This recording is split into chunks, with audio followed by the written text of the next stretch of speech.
Jessica García, que es periodista de El Salvador, la voy a sumar a Beba también Claro a que la sí. charla, por supuesto, porque estuvo la ministra de Estado, la ministra de Seguridad de la Nación, Patricia Bullrich, en El Salvador, estuvo recorriendo el centro penitenciario más grande del continente. Se habla de unas 40.000 personas que están privadas de la libertad en ese lugar y hay posibilidades de que Patricia Bullrich sea recibida en las próximas horas por Nayib Bukele, el presidente de El Salvador. La voy a saludar a Jessica García. Jessica, ¿cómo te va? Alejandra y Beba, te saludamos aquí en la mesa Ahora Vengo. Hola, muy buenos días, colegas. Un saludo muy cálido hasta la Argentina. Bueno, igualmente, igualmente. Hola, Jessica, Jessica. ¿qué es este centro de reclusión tan grande que existe en El Salvador? ¿Desde cuándo? Bueno, el centro de confinamiento para el terrorismo fue una cárcel que ni siquiera fue una de las promesas de campaña del señor Nayib Bukele, pero aún así, de una manera express, vimos que se construyó, aún cuando sí fue promesa de campaña construir sedes universitarias o más escuelas, pero esto no lo hemos visto. Lo que sí hemos visto es esta megacárcel que está bastante aislada del departamento, de la capital, estaba bastante aislada de San Salvador y se pensó para recluir al menos a 40.000 personas que estuvieran vinculadas con el crimen organizado.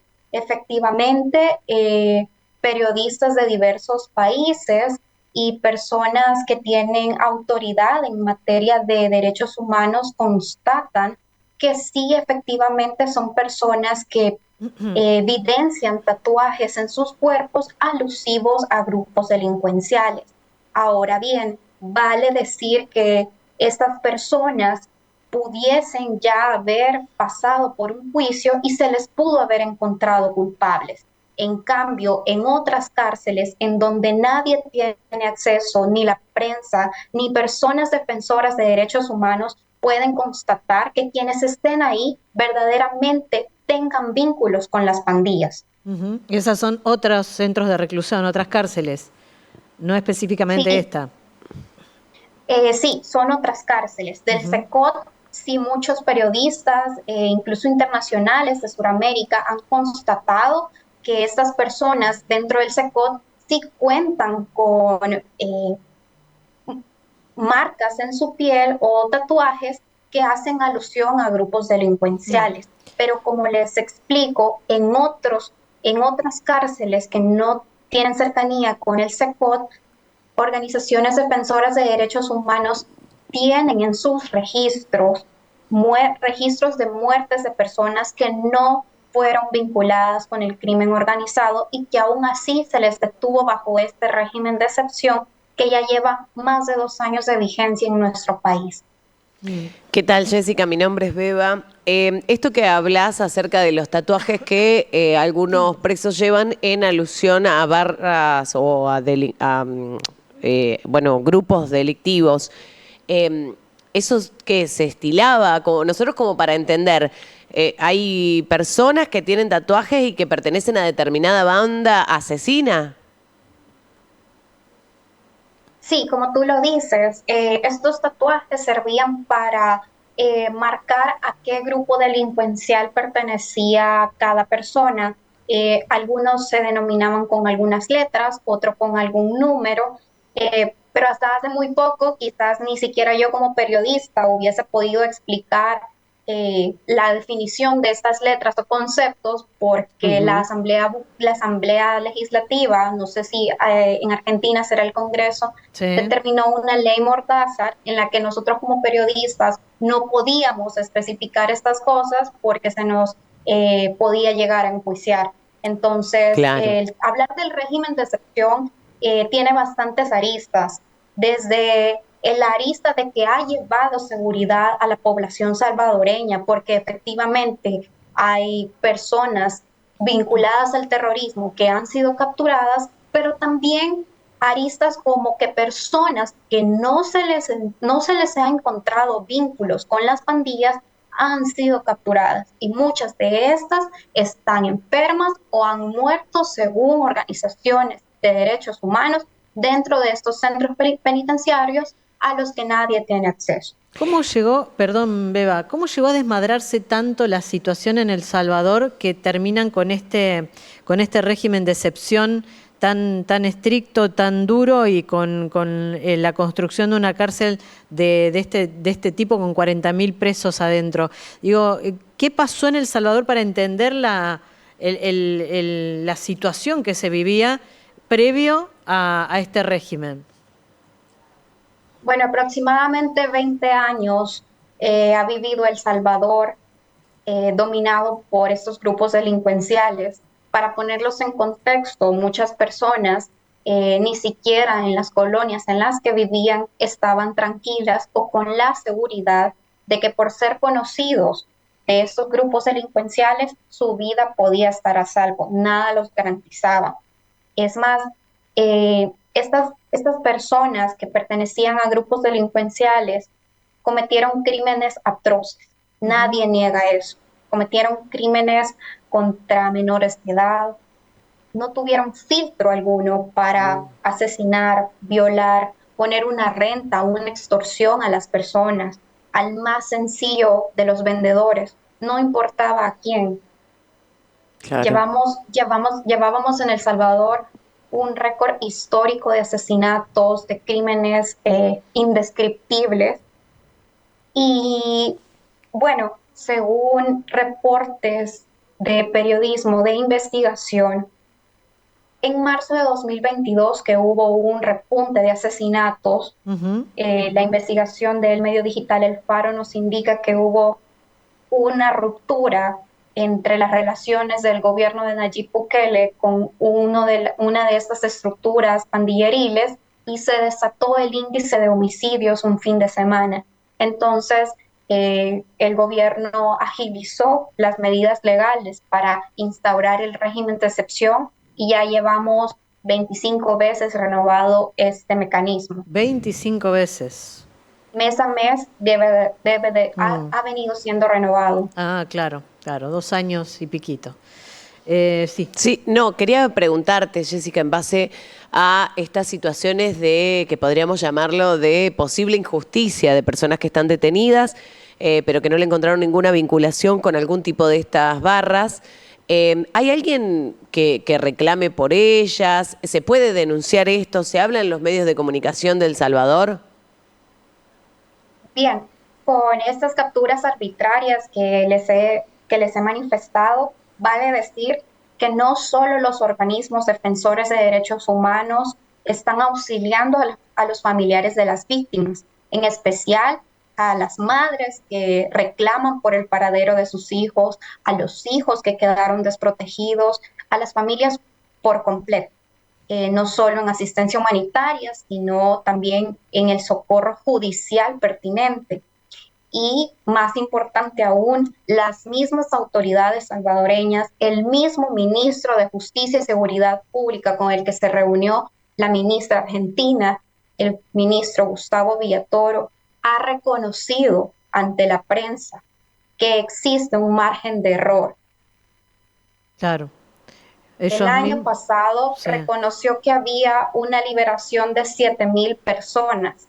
Esto fue el año pasado. No sabemos cuántos van en lo que llevamos de 2024, pero 7.000 personas que fueron liberadas porque no se les encontró ningún vínculo con pandillas. Ujú. Entonces, este margen de error está siendo reclamado no solo por la sociedad civil, sino por otros agentes políticos que reclaman que cuál es el tratamiento que va a dar el Estado salvadoreño luego de haber pasado recluido con pandillas, con verdaderos pandilleros, y su familia quedó sin ningún recurso de auxilio. Entonces, no hay un acompañamiento del Estado para este supuesto margen de error, como lo llama el Estado salvadoreño. Y sí, tenemos la única información que se nos va revelando es gracias a las organizaciones defensoras de derechos humanos, por ejemplo, el Socorro Jurídico Humanitario registró este mes de junio 60 muertes de prisioneros en lo que va de 2024 de personas a las que no les encuentran vínculos con estos grupos terroristas. 7.000 me parece un número realmente me asusta, Jessica. Y se puede decir que entonces este operativo es efectivo en cuanto a quitar a toda la gente de la inseguridad de las calles, pero ahora hay que temerle a este operativo, de que no te lleven por error. Claro que sí, porque toda la ciudadanía ha manifestado sentirse satisfecha, esto a través de encuestas de opinión popular. La gente manifiesta su alegría por la seguridad de salir a las calles con la tranquilidad de que no va a haber pandillas que les roben, que les quieran extorsionar, que les secuestren o que incluso les asesinen, con el peor de los casos. Ujú. Sin embargo, muchas de estas personas que manifiestan felicidad por el ambiente de seguridad también tienen familiares recluidos en las cárceles, aun cuando no tienen vínculos con las estructuras criminales. Claro. Claro.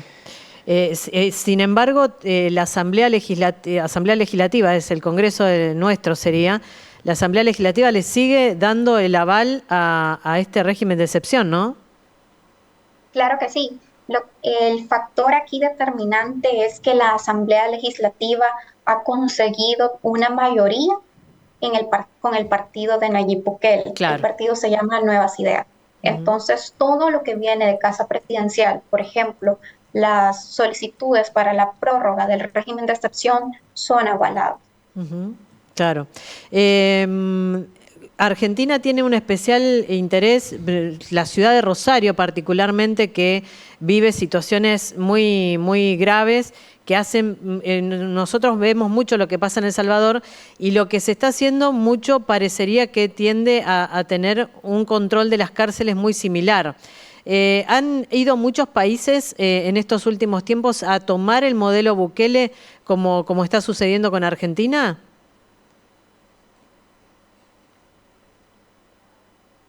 Ay, me parece que se cortó. Bueno, Bueno, Ahí está. ahora te escucho, Jessica. bueno, no tenemos conocimiento que que el modelo del régimen de excepción tal cual se esté aplicando en El Salvador ya se esté aplicando en otros países. Ujú, Pero como sociedad salvadoreña, lo que podemos reconocer es que hay mucha publicidad y hay mucha promoción de cada una de las políticas de este gobierno central. Entonces, pudiese ser que para cualquier persona en el exterior, incluso para nuestros hermanos salvadoreños que residen en otros países, pudiese llegar información parcial. claro. Si bien estamos en un ambiente de seguridad y gozamos de seguridad en donde en años atrás no la teníamos, sí muchos salvadoreños pueden llegar a conocer de casos de salvadoreños que aún sin haber cometido delitos o ni siquiera haber imaginado colaborar con estas estructuras pandilleriles, están padeciendo de la misma condena que las pandillas hoy por hoy están recibiendo. Ujú, Claro, entonces tan efectivo no es el procedimiento, tiene fisuras. Claro, porque hay personas que todavía, aun cuando se les detuvo en 2022, siguen a la espera de pasar por un juicio que determine si son culpables o no. Pero la misma Asamblea Legislativa, por petición del gobierno central, ha aprobado los juicios masivos, en donde de 500 o hasta 900 personas puedan ser enjuiciadas por la misma pieza o por la misma prueba para Claro. todos.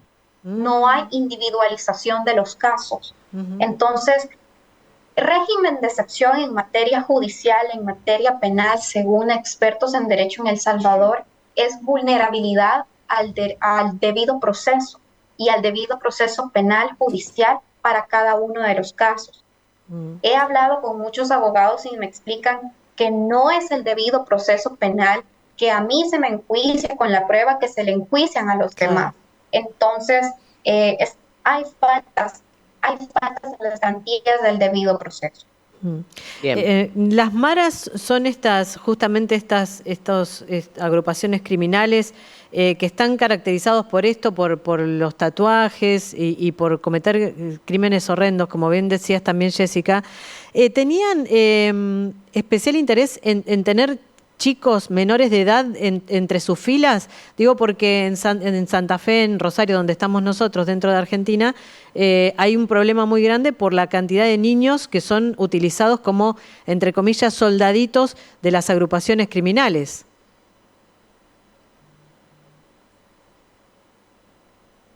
Efectivamente, las pandillas lastimosamente tomaron a menores de edad muchas veces. Bueno, conocemos de esto por testimonios, por registros, por las mismas noticias. Muchas veces las pandillas lastimosamente tomaron a los menores de edad niños para fomentarles eh, las mismas prácticas antimorales que ellos ya cometían y encaminarlos a cometer algunos delitos que por ser menores de edad no iban a padecer por cárcel, por ejemplo, un Claro. asesinato, por ejemplo, robos. Ujú. Entonces, en el caso de las menores de edad, lastimosamente muchas veces se les exigía o se les amenazaba más bien a las familias que si no entregaban a las niñas o a las señoritas que estaban en su casa para ser tomadas y abusadas por las pandillas, el resto de la familia podía pagar con sus propias vidas. Esa Terrible. clase de delitos y esa clase de atrocidades ha venido padeciendo El Salvador. Claro, Por lo claro. mismo, quizás para muchos es razonable que a costa de entregar varios derechos fundamentales como la libertad de organización, la libertad de expresión o la intervención de las telecomunicaciones, eh, ellos agradecen tener este ambiente de seguridad. Claro, claro. Con la libertad de organización, ¿a qué te referís, Jessica? ¿Qué es lo que no se puede hacer?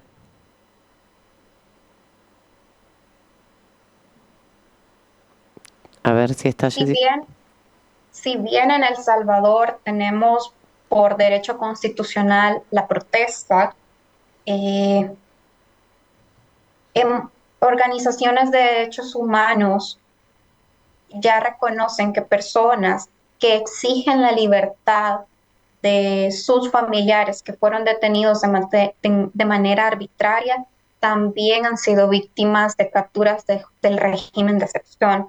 También más recientemente hubo un caso muy sonado en el país en el de una madre que buscaba o que busca a su hija desaparecida ante la falta de atención de la Fiscalía General de la República y de otras instancias de seguridad nacional. Ella tomó acción en buscar a su hija, tomó voz ante los medios, ante las organizaciones de derechos y fue capturada por el régimen de excepción. Entonces, eh, casos como estos no nos dejan a menos de entender que el derecho de protesta ya Claro. no es un derecho que tenga garantía en El Salvador. El año pasado fuimos sede de este concurso de belleza Miss Universo Ujú. y esa misma mañana familiares de las víctimas del régimen de excepción salieron a las calles a protestar para exigir la libertad de sus familiares Ujú. y agentes de seguridad detuvieron la marcha cuando personas defensoras del medio ambiente se acercan a la Asamblea Legislativa, que para ustedes creo que es el Congreso, Sí. a exigir que por favor se revise la ley en materia ambiental, se les, se les cerca el acceso, no tienen acceso a solicitar ni siquiera que se revise una propuesta de ley, que qué daño puede hacer si no es en favor del medio ambiente.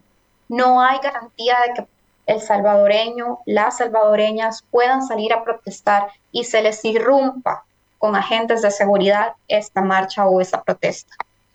Sí, es un escenario muy diferente al que la propaganda muestra, ¿no? Claro. De lo que vemos nosotros, como bien decías, ¿no? Hay un trabajo muy fuerte de comunicación.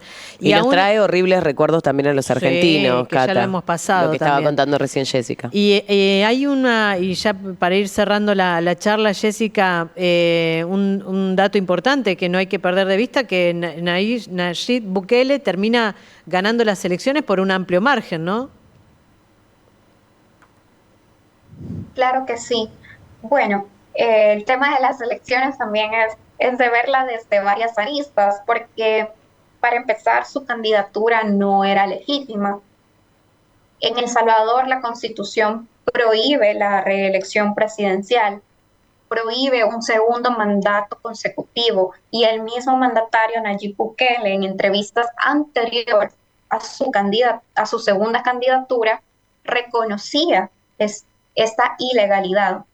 Aún así, Nayib Bukele tiene a su favor la Asamblea Legislativa y la Corte Suprema de Justicia, es decir, los tres poderes del Estado, por lo que los magistrados de la Sala de lo Constitucional de la Corte Suprema de Justicia avalaron en una resolución que nadie solicitó que él estaba apto para postularse a la presidencia.